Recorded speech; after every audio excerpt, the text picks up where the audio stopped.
Right. So today we are going to talk about transport of oxygen. অক্সিজেনের পরিবহন.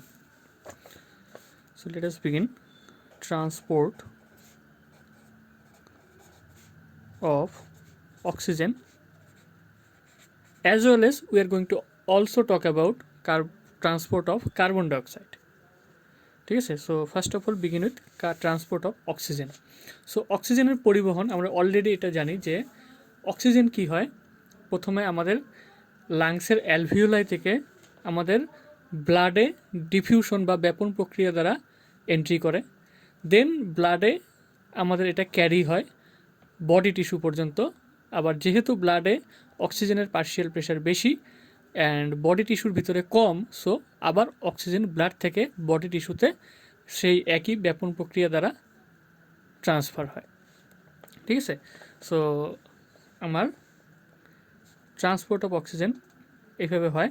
So আমাদের ব্লাডে যেহেতু অক্সিজেনটা ট্রান্সপোর্ট হয়, সো আমরা জানি আমাদের আরবিসিতে যে সারফেসে যে হিমোগ্লোবিন নামে একটা স্পেশাল প্রোটিন থাকে, এই প্রোটিনটা অ্যাকচুয়ালি আমার অক্সিজেনের বাহক হিসাবে কাজ করে.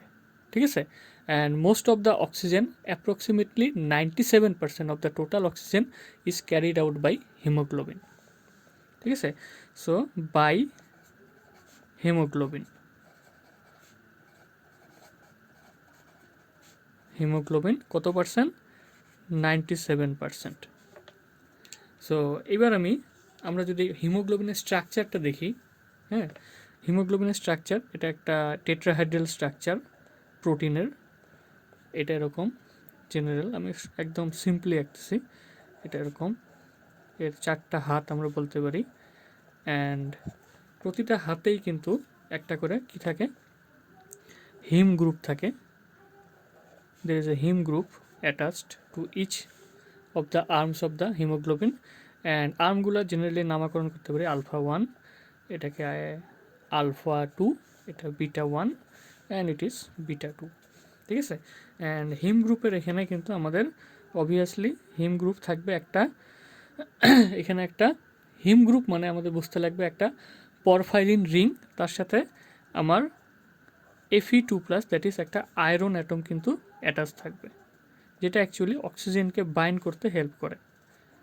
ঠিক আছে, Fe2+, and there is also a Fe2+.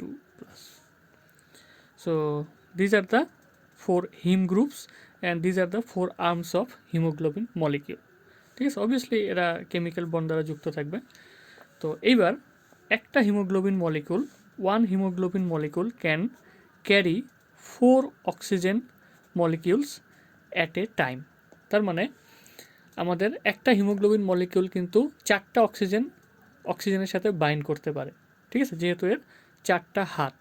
So remember, 4টা অক্সিজেন মলিকিউল কিন্তু 4 অক্সিজেন মলিকিউল. এবার আমরা যদি বলি তাহলে কয়টা অক্সিজেন অ্যাটমের সাথে বাইন্ড করতে পারে, অবভিয়াসলি 4 × 2 = 8 অক্সিজেন অ্যাটমস. যেহেতু O2 আছে, 4টা O2 সাথে বাইন্ড করে, দ্যাট মিনস 8টা O2 অ্যাটমের সাথে বাইন্ড করতে পারে. ঠিক আছে, এবার আমরা একবার এটা লিখে দিই যে হিম গ্রুপটা কী দ্বারা গঠিত. Heme group consists of, heme group একটা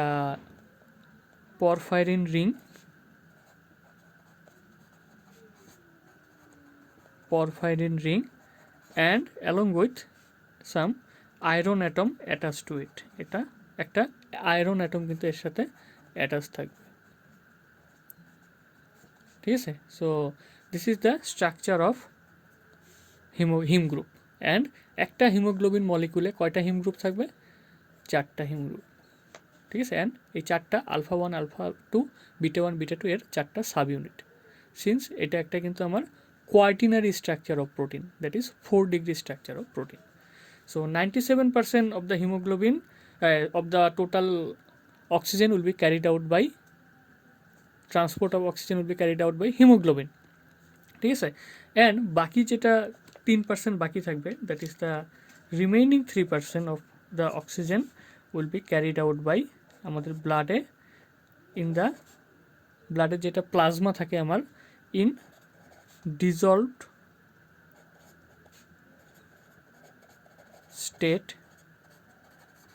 প্লাজমার দ্রবীভূত অবস্থায় এটা ক্যারি হবে ইন প্লাজমা, এটা 3%, ঠিক আছে। So this is how oxygen is carried. So already আমরা জানি যে অক্সিজেন যখন ক্যারি হবে, তো এই যে অক্সিজেনের সাথে যে হিমোগ্লোবিনটা বাইন্ড করতেছে, অক্সিজেন প্লাস হিমোগ্লোবিন, এই বাইন্ডিংয়ের ফলে যেটা উৎপন্ন হবে সেটাকে বলে অক্সিহিমোগ্লোবিন,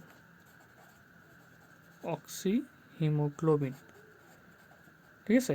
অ্যান্ড তার মানে আমার যখন কন্ডিশনটা সুইটেবল, যখন পার্শিয়াল প্রেশার অফ অক্সিজেন বেশি, partial pressure of carbon dioxide কম, যেটা আমরা অলরেডি আগে পড়ছি, টেম্পারেচার কম অ্যান্ড পিএইচটা হাই, তখন কী হবে, অক্সিজেন আর হিমোগ্লোবিন বেশি সহজে ভালো মতো বাইন্ড করবে টু ফর্ম অক্সিহিমোগ্লোবিন।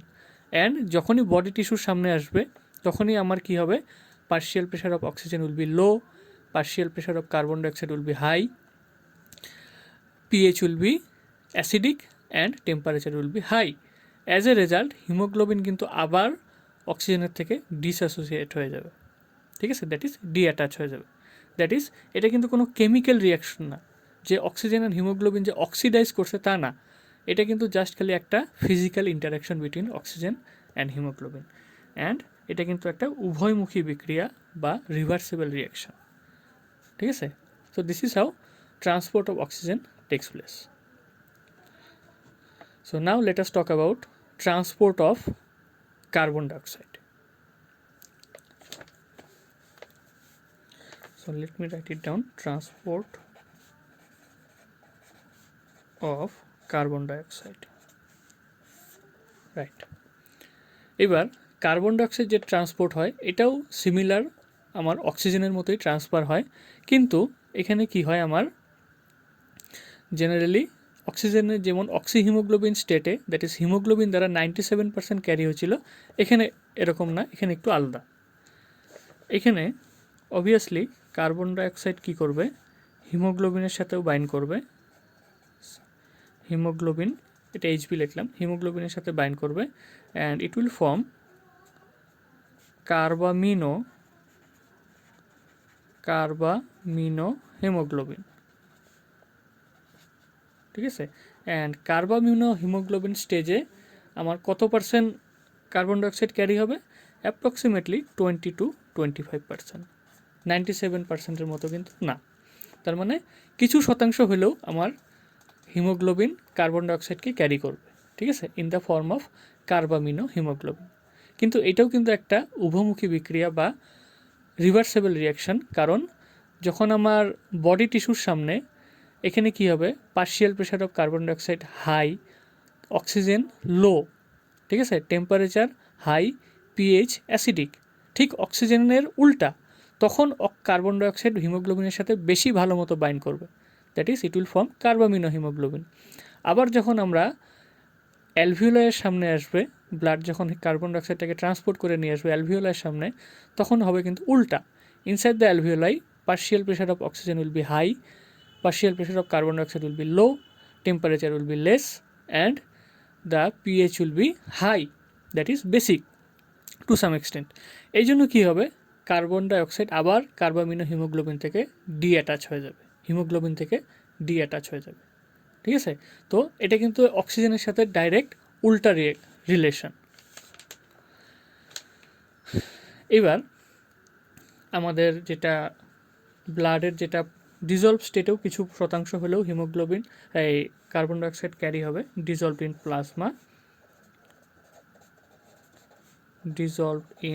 প্লাজমা, এটা কত পার্সেন্ট, অ্যাপ্রক্সিমেটলি জাস্ট 7%, ঠিক আছে।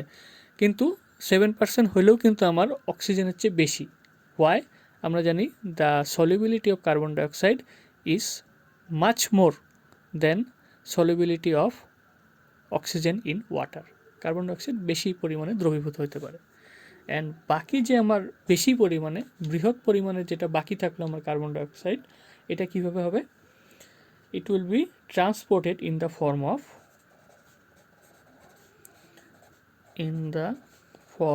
অফ বাইকার্বনেট আয়নস,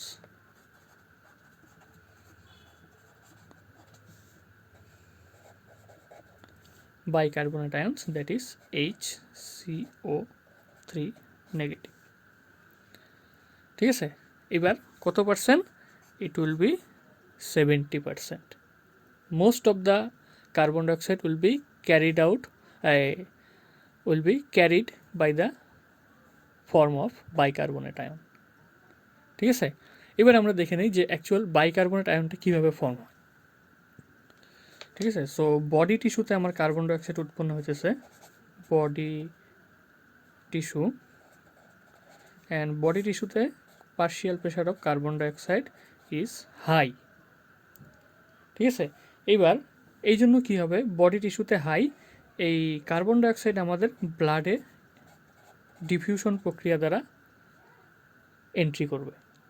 ঠিক আছে, এবার তাহলে আমার ব্লাডে দুইটা পোর্শন কি, RBC and plasma.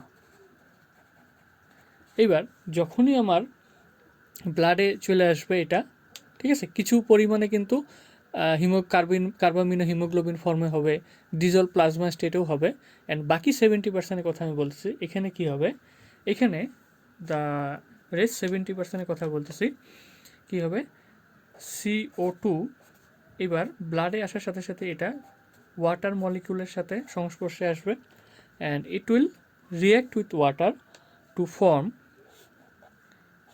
Form H2CO3, that is, এটাকে বলি আমি কার্বনিক অ্যাসিড। ঠিক আছে, অ্যান্ড এই রিয়াকশানটা যে এনজাইম এটাকে হেল্প করবে হওয়ার জন্য, এই এনজাইমটার নাম হলো carbonic anhydrase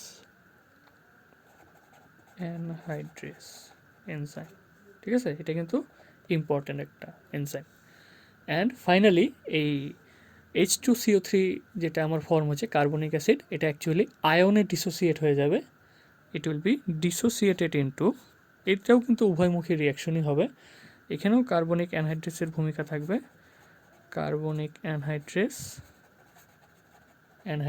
and it will be dissociated into two ions. একটা হবে আমার actual bicarbonate ion HCO3 negative, and তার সাথে থাকবে আমার একটা proton ion, that is H+, proton. ঠিক আছে, so first of all carbon dioxide will react with water to form carbonic acid with the help of carbonic anhydrous, then it will be again dissociated into bicarbonate ion and a proton। ঠিক আছে, এখানেও কিন্তু carbonic acid একটা গুরুত্বপূর্ণ ভূমিকা পালন করবে। So this is how the transport of carbon dioxide takes place. তো এটাকে আমি লিখে দিই বাইকার্বনেট আয়ন।